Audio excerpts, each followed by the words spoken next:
1 Coríntios, capítulo 13, conhecido capítulo do amor. Vamos ler apenas os versos 1, 2 e 3. E depois eu vou pedir para os irmãos e para as irmãs manterem as suas Bíblias abertas para nós meditarmos nessa palavra nos próximos 35 minutos. Todos acharam, amém? Amém. Ainda que eu falasse as línguas dos homens e dos anjos e não tivesse amor, seria como metal que soa ou como sino que tine. E ainda que eu tivesse o dom de profecia e conhecesse todos os mistérios e toda a ciência, e ainda que tivesse toda a fé de maneira tal que transportasse os montes e não tivesse amor, eu nada seria. E ainda que distribuísse toda a minha fortuna ou os meus bens para o sustento dos pobres, e ainda que entregasse o meu próprio corpo para ser queimado, e não tivesse amor, nada disso me aproveitaria. Amém? Poder sentar? Mantendo suas Bíblias abertas, por favor, 1 Coríntios 13. Esse é o conhecido capítulo do amor. Aqui todo mundo conhece, né? Tem música sobre 1 Coríntios 13. O pessoal prega em casamento em 1 Coríntios 13. Vou virar bastante para cá hoje, porque tem quase mais gente aqui em cima do que lá embaixo, né? Vou tentar ficar no meio aqui. Tem pedido de noivado com 1 Coríntios 13, porque é o conhecido capítulo que fala e profundamente do amor. Mas olha só, diferente do que a gente possa pensar a uma leitura superficial, o capítulo do amor não foi escrito como uma mensagem positiva, uma mensagem de coraçõezinhos, uma mensagem simplesmente para falar de afeto. A gente pode pregar em casamentos, a gente pode falar em noivados, mas o capítulo do amor não foi escrito para isso. E por que foi escrito 1 Coríntios 13? Porque Paulo, inspirado pelo Espírito Santo de Deus, escreveu o capítulo do amor. 1 Coríntios 13 foi escrito para corrigir os problemas de uma igreja que tinha muitos dons, mas pouca comunhão. Uma igreja de pessoas que receberam dons espirituais dos mais diversos, mas que nos relacionamentos entre os irmãos eles não eram maduros. Muitos dons, mas na prática pouca espiritualidade. Essa era a igreja de Corinto. Aleluia. Lá no primeiro capítulo, Paulo já fala que ele se alegra porque a graça de Deus foi derramada na igreja e que eles receberam todos os dons. Olha só, de uma maneira distribuída de irmão para irmão, aquela igreja tinha todos os dons do Espírito Santo. Mas logo em seguida ele diz: eu fiquei sabendo pelos irmãos lá da casa de Cloé que tem contenda entre vocês, que tem divisão entre vós. E ele começa a corrigir os problemas daquela igreja em toda a carta de Corinto. Olha só, irmãos, não é estranho? A igreja que mais tinha dons no Novo Testamento era uma igreja que tinha, por exemplo, no capítulo 5, problema de moralidade sexual. O irmão Camilo pregou quarta-feira. A igreja que mais tinha dons era uma igreja que ele teve que ensinar praticamente por 2 capítulos sobre idolatria, carnes sacrificadas a ídolos, porque eles não tinham maturidade para lidar com isso. A igreja que mais tinha dons tinha problemas conjugais. 1 Coríntios 7 trata de casamento, trata de relação de viuvez, enfim. A igreja que mais tinha dons estava cheia de problemas, e o principal dos problemas era divisão. Olha que coisa estranha, meus irmãos. Nos primeiros 3 capítulos, mais ou menos, Paulo está tratando da divisão dos crentes por causa dos líderes. Uns diziam: eu sou do Paulo, e outros: não, Paulo não está com nada, eu sou do Pedro, Cefas. E o outro: não, o Apolo, ele tem uma voz mais bonita, ele é o melhor orador, e sou do Apolo. Daí tinha os mais espirituais: não, eu sou só de Jesus, não preciso de líder nenhum. líderes. A igreja era tão dividida que no capítulo 11 nós vamos ler que ela era dividida também na Santa Ceia. A ceia do Senhor lá, quem tinha mais, comia mais e comia melhor. E os irmãozinhos que eram mais simples eram esquecidos. Uma igreja com divisões sociais. E no capítulo 12, aqui nós já estamos quase chegando no 13, que é o nosso foco, nós vemos o que eu creio que é a pior das divisões da igreja de Corinto. Eles se dividiam até mesmo por causa dos dons. Olha que coisa mais estranha. Aqueles que tinham dons mais sobrenaturais se achavam mais crentes que os outros. Os irmãos que tinham dons um pouquinho menos sobrenaturais, o dom de ensino, o dom do socorro, o dom de ajudar as pessoas carentes, o dom de administração, eram vistos com maus olhos. Agora, o irmão que falava em muitas línguas, aquele é espiritual, os outros não, os outros são carnalzinhos. O irmão que tinha o dom de operar milagres, expulsava demônios, chegou o homem do fogo. O que aconteceu? Paulo teve que escrever 1 Coríntios 12 para dizer: meus irmãos, não quero que vocês sejam ignorantes por causa dos dons.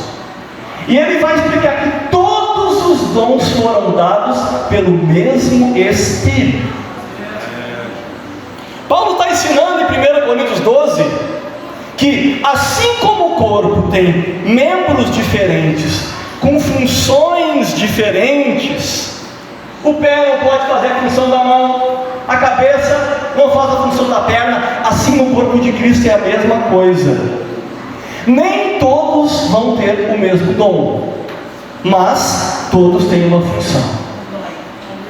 É aí que ele escreve: ora, vós, 1 Coríntios 12, 27, vós sois corpo de Cristo, individualmente membro desse corpo. A uns Deus estabeleceu na igreja, primeiramente apóstolos, segundo lugar, profetas, terceiro lugar, mestres, depois operadores de milagres, depois dons de curar. Operar milagres é diferente do dom de curar.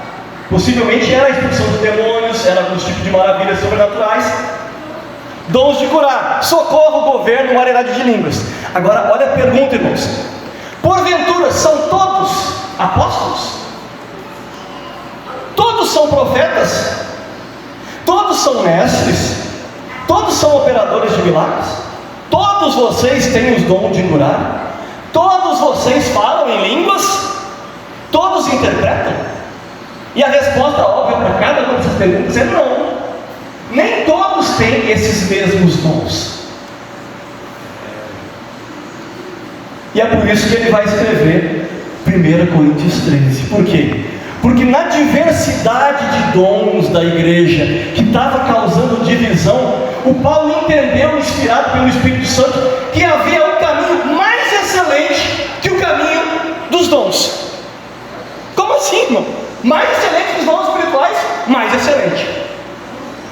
Leia comigo o que ele diz, 1 Coríntios 12, 31, um versículo antes do 13. As irmãs estão com as Bíblias abertas para acompanhar a pregação. Ele diz, portanto, procurai com zelo os melhores dons. Tem que procurar os dons. Mas olha a sequência: eu vos mostrarei um caminho ainda mais excelente. Ora, Paulo, tu falou um monte de dom aí e mandou eu procurar os dons. Mas será que tem um caminho mais excelente? Eu quero saber que caminho é esse. O que tem mais excelente que esses dons todos que tu listou? E daí entra 1 Coríntios 13. Ainda que eu falasse a língua dos homens e dos anjos e não tivesse amor, eu seria como um metal que soa, ou como um sino que tine. O caminho mais excelente para a igreja cristã, que quer ser espiritual de verdade, pelos padrões bíblicos, é o caminho do amor. É aí que nós passamos a entender 1 Coríntios 13, porque Paulo quer corrigir os problemas da igreja com amor.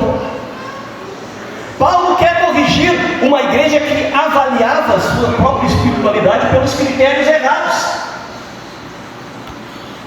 Como é que os crentes da igreja de Corinto avaliavam a sua espiritualidade? Eu vou ver se eu estou espiritual agora. Como é que eles avaliavam? Ora, pelos detalhes que o Paulo está dando no próprio texto. Você lembra que ele escreveu ali no texto? No versículo 1 ele falou sobre línguas, de homens e de anjos. No versículo 2 ele falou sobre profecia, ciência, milagres, uma fé miraculosa a ponto de transportar montes. No versículo 3 Paulo falou sobre distribuir os bens e até mesmo se doar, até se eu for entregar meu próprio corpo para ser um mártir. Resumindo, irmãos, de que maneira aquela igreja estava avaliando a sua espiritualidade, a sua vida espiritual? Através de dons sobrenaturais e atos sacrificiais. Os irmãos da igreja de Corinto achavam que quem tivesse mais dom era mais espiritual, e quanto mais gente com dom na igreja, mais espiritual era a igreja. Quem tivesse mais atos de serviço, ajudar as pessoas necessitadas, se entregar, se doar, era o mais espiritual. E quanto mais as pessoas se doavam, mais espiritual era a igreja. Esse era o critério que eles entendiam para avaliar a espiritualidade. Agora eu pergunto para vocês: como o apóstolo Paulo avaliava a espiritualidade da igreja? Para Paulo, o critério é outro: amor. Para Paulo, o critério é o amor. E o amor aqui, na língua original, é ágape. É um amor profundo, é um amor permanente, é um amor sacrificial. É por isso que ele diz, mesmo operando todos esses dons, se eu não tiver amor, eu serei como um metal de soa, eu não serei nada, e nada do que eu fizer aqui terá proveito nenhum. Paulo está nos ensinando aqui, meus irmãos, que a verdadeira espiritualidade de uma igreja está no coração que está por trás da ação. Vou repetir essa frase: a verdadeira espiritualidade está no coração que está por trás da ação. Nós podemos fazer muitas ações que as pessoas dizem: olha que homem abençoado, é espiritual, e lá dentro Deus conhece o coração e sabe que a motivação não é o amor. Nós podemos ter muitos atos que até o Espírito de Deus, por um dom que nos entregou, nos usa às vezes, mas depois de ser usado, a gente sai dizendo: eu sou usado mesmo. Olha, Deus me usa mesmo. De mim, se não tivesse eu aqui, o culto ia ser morto mesmo. Por quê? Porque por trás de uma ação, por trás de um dom, tem um coração que precisa ser convertido para o critério do reino. E o critério do reino de Deus é o amor. A verdadeira espiritualidade se mede pelo amor. É no relacionamento de uns com os outros que nós vamos saber se uma igreja é espiritual ou não. E não sou eu que estou dizendo, é o apóstolo Paulo, inspirado pelo Espírito Santo de Deus. Em outras palavras, não é nenhuma novidade, não é, irmãos? Paulo não está reinventando a roda da espiritualidade cristã. Vocês lembram que Jesus disse lá em João 13:35: nisso todas as pessoas conhecerão que vocês são meus discípulos. Vamos ver como é que se distingue o crente do não crente. O que é? Será que é o tipo de música que a gente canta? Será que a roupa que a gente veste? Também influencia. Mas nisso conhecerão que vocês são discípulos. O que é? Que vocês tenham amor uns aos outros. Jesus está dando aqui a marca distintiva do discípulo. Aquilo que, se você quer ter um critério para saber, será que eu sou crente mesmo? Você vai procurar essa marca. O quanto eu amo meus irmãos, o quanto eu quero me entregar por eles, o quanto eu prefiro eles do que eu, o quanto eu estou capaz de deixar de ter razão para deixar que o irmão cresça no seu ministério, que o irmão se sinta bem no nosso meio, ou o quanto eu quero ser o maioral, que aqui comigo é assim. Nisso conhecerão meus discípulos, se tiverem amor uns pelos outros. E aqui eu tenho um chamado para todos nós aqui. Toda essa pregação aqui que eu elaborei durante a semana, eu já preguei para mim mesmo várias vezes. Hoje de tarde estava pregando para mim também. E o chamado é do apóstolo Paulo, lá em 2 Coríntios 13:5. Ele diz: examinai se ainda estás na fé. Nós vamos tomar ceia, depois o irmão vai ler: examine-se, pois, o homem a si mesmo. Chamado aqui para nós nos examinarmos. E eu pergunto para você: como você tem se examinado? Para saber se é crente mesmo, se Deus está contigo, te fazendo crescer a semelhança de Cristo ou não? Talvez não está sendo pelos mesmos critérios da igreja de Corinto. Lembra dos critérios? Atos de serviço.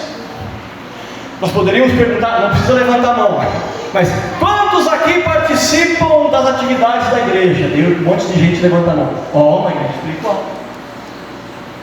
Quantos aqui no último mês ajudaram alguém em necessidade? Daí um monte de gente levanta a mão. Como é que é espiritual?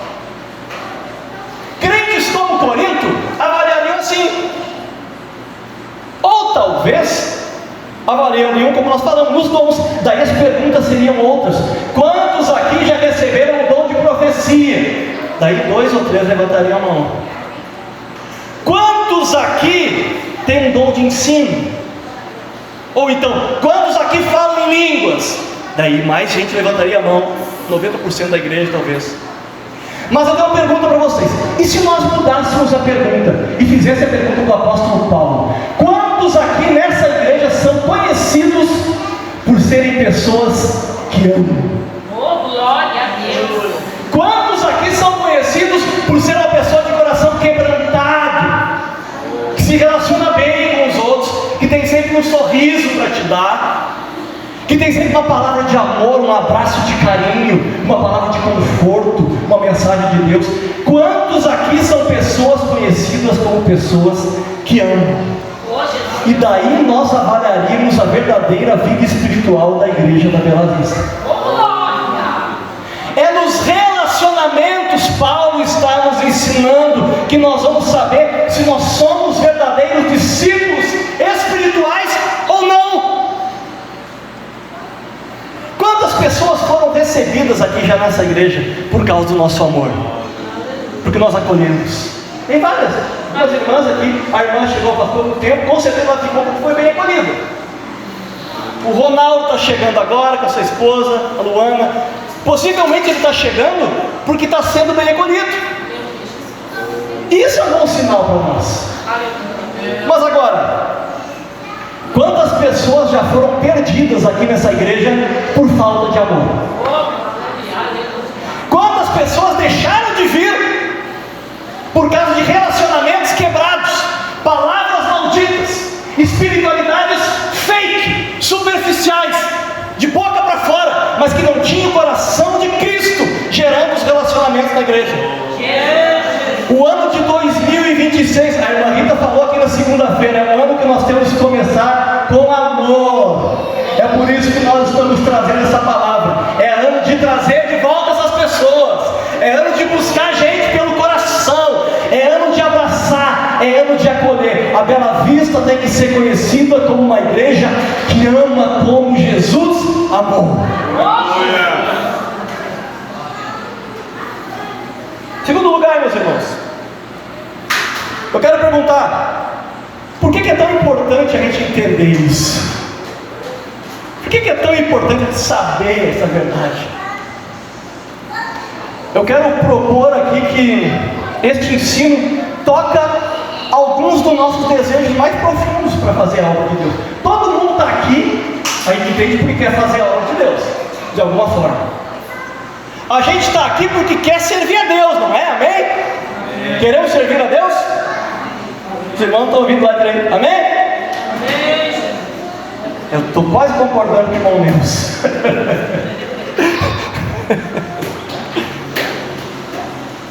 Tem alguns desejos que a gente tem na hora de servir a Deus. Vamos falar para eles aqui. desejo. Nós queremos ser uma voz ouvida e valorizada, não é? Eu não quero aparecer, mas você quer que quando você canta as pessoas sintam a presença de Deus?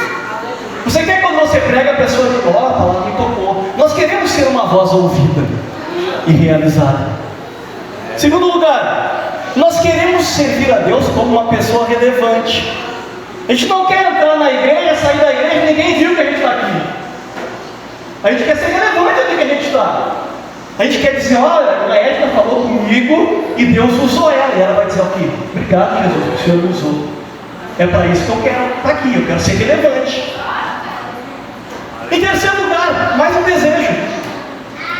Nós queremos fazer obras frutíferas. Ou tem alguém aqui que planta e não quer colher? Tem alguém aqui que quer fazer a obra, mas não quer ver fruto nenhum? Nós queremos fazer obras que dêem frutos. Agora, veja o perigo de nós não termos como base de tudo que a gente faz o amor. Mesmo com todos esses desejos, se nós não tivermos a disposição correta no coração, o final de tudo vai ser resumido em uma palavra: decepção.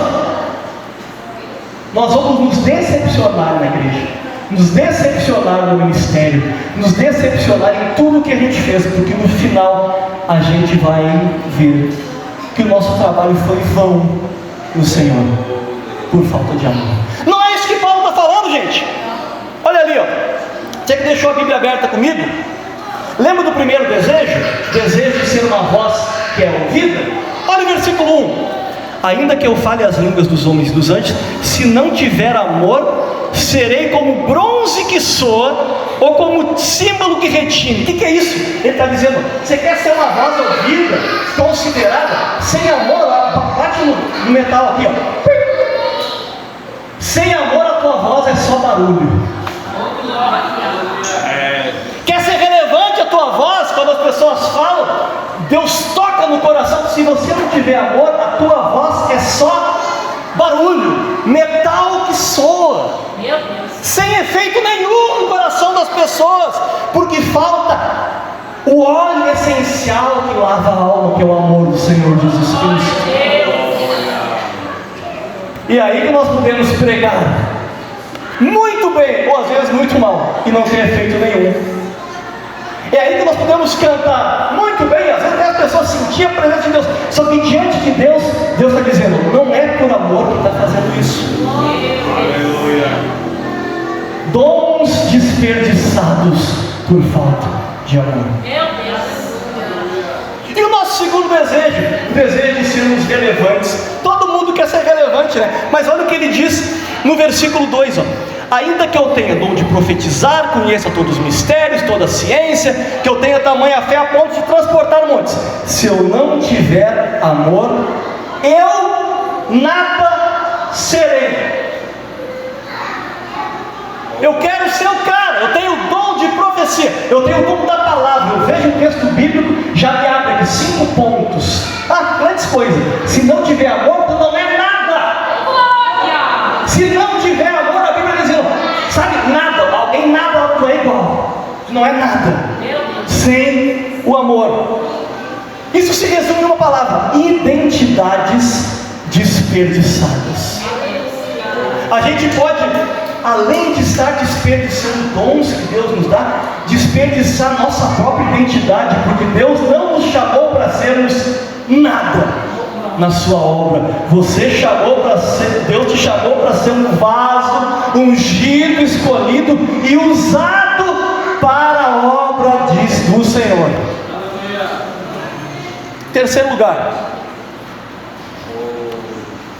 e aqui o que mais pega a gente, porque é o nosso desejo de fazer coisas frutíferas.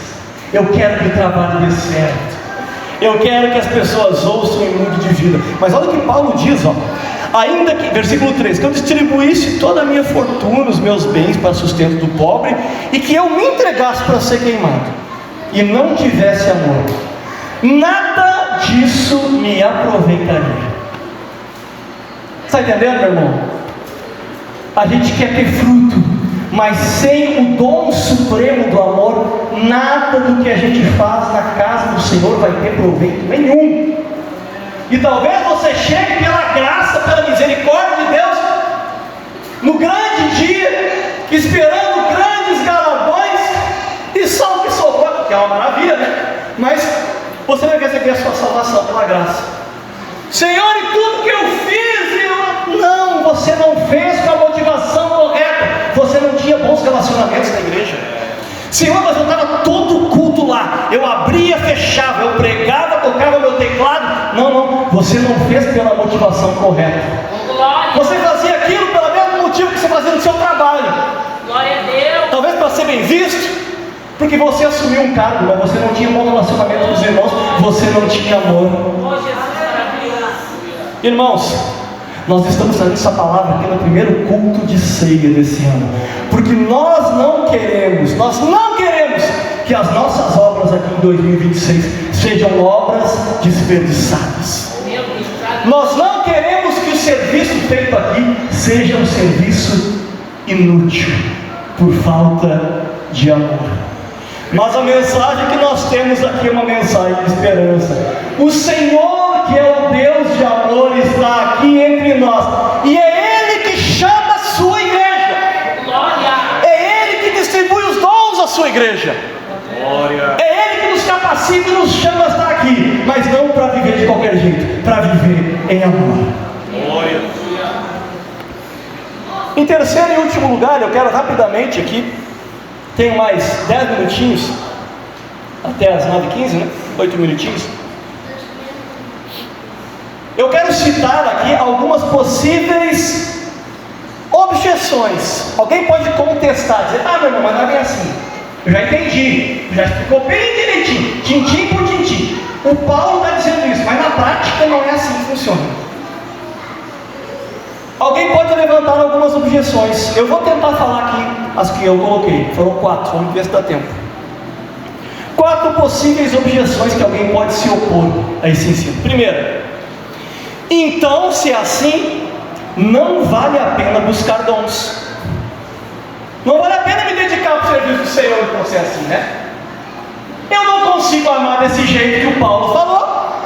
Não consigo ter todo esse amor que Jesus falou. E o Paulo falou que o dom e o serviço sem esse amor é inútil. Então não vale a pena servir e não vale a pena buscar dons.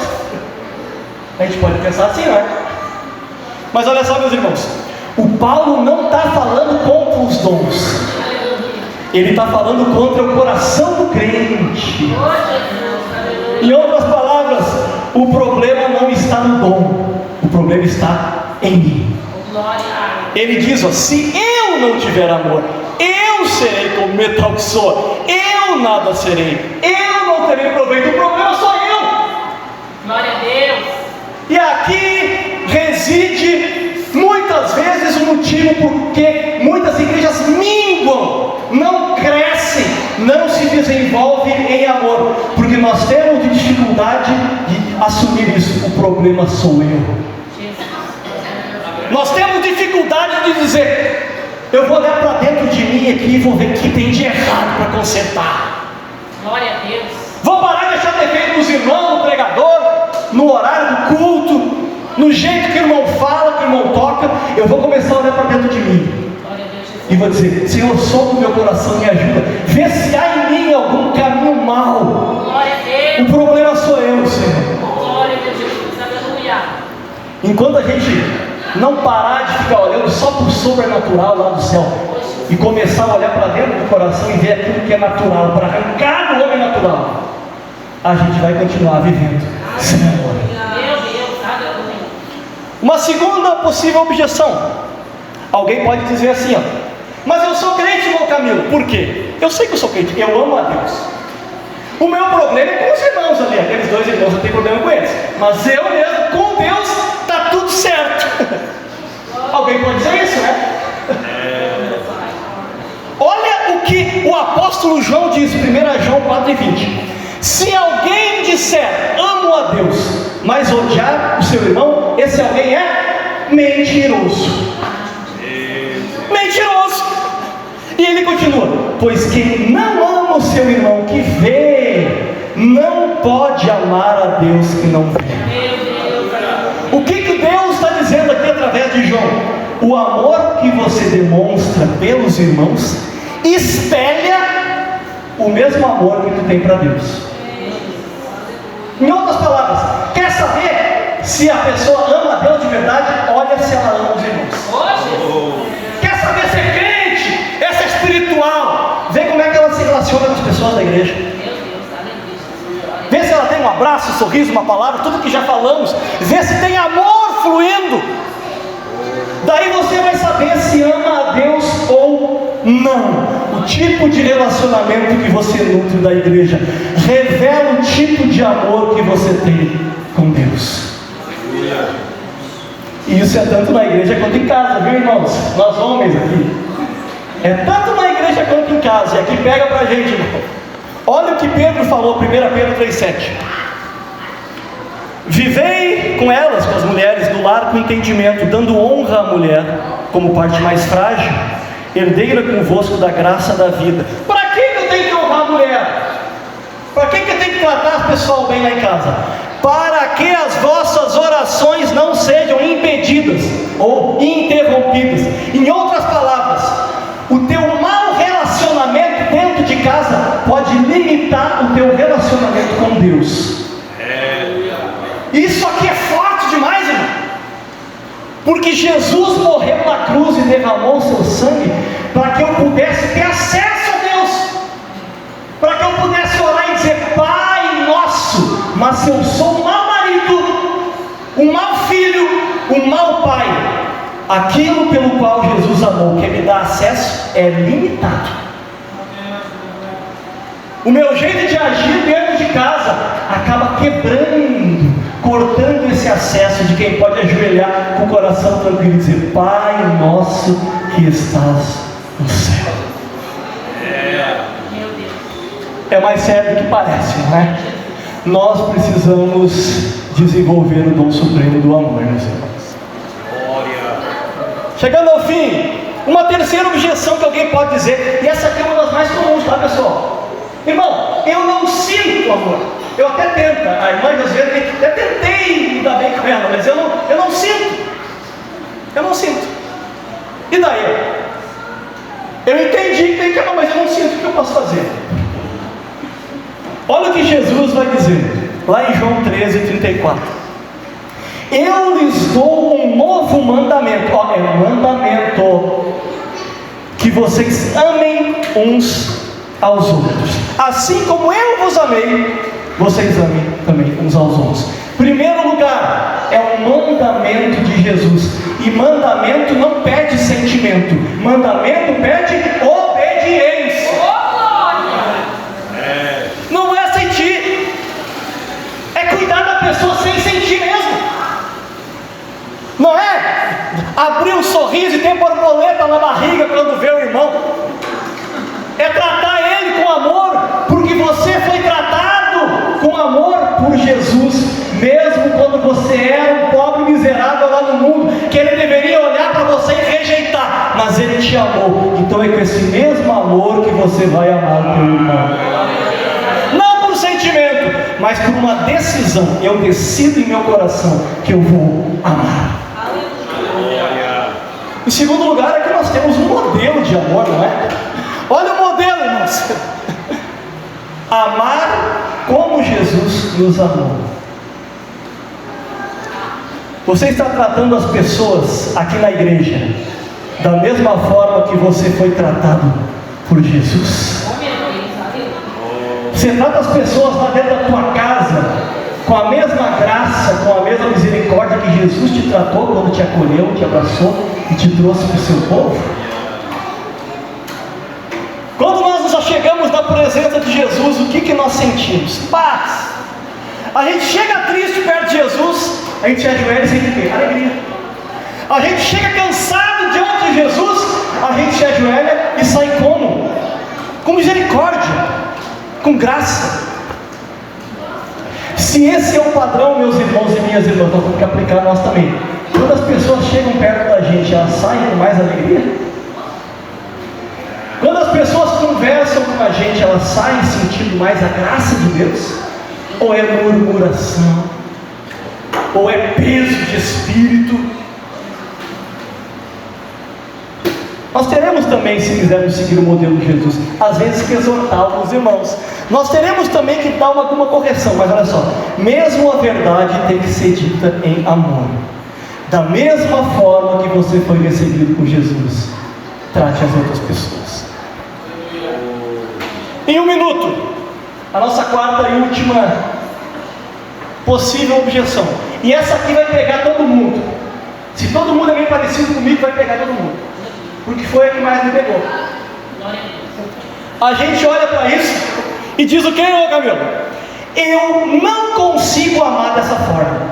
Desisto. Não tem como ser assim. Não é? A gente olha para Jesus e diz: eu não consigo amar que nem ele. Aqueles ali até eu consigo. Aqueles ali já não consigo. Aquele parente lá que eu me dou bem até consigo. Mas o sobrinho do primo do fulano eu já prefiro não chegar perto. Eu não consigo amar. É um padrão muito alto para mim, o padrão de amor de Jesus. Mas olha só, a notícia do Evangelho é justamente essa: você não foi chamado para viver segundo o teu padrão, do teu jeito de ser. O meu jeito de ser não consegue, mas o meu jeito de ser, o Simon, tem que ser morto e crucificado todo dia, para que Jesus possa nascer em mim, e daí eu vou conseguir amar. Aleluia. Em outras palavras, Deus não te chamou para tu amar os outros com esse coraçãozinho que tu tem. Você não vai conseguir. Eu não vou conseguir amar sacrificialmente com esse meu coração ruim aqui. E é por isso que eu preciso de Jesus Cristo na minha vida. É por isso que ao invés de orar aqui nessa noite, eu peço para o Sandro já começar o louvor e para os irmãos ficar de pé, por favor. O irmão pode ficar de pé, por favor. É por isso que na hora de orar agora, você não vai orar simplesmente dizendo: eu não consigo ser assim. Você não vai orar dizendo: eu não consigo amar desse jeito. Você vai orar dizendo: Senhor, me ajuda a ser mais parecido contigo, para que eu possa ter o teu coração e amar como o Senhor ama. Me ajuda nesse 2026 a ter o meu coração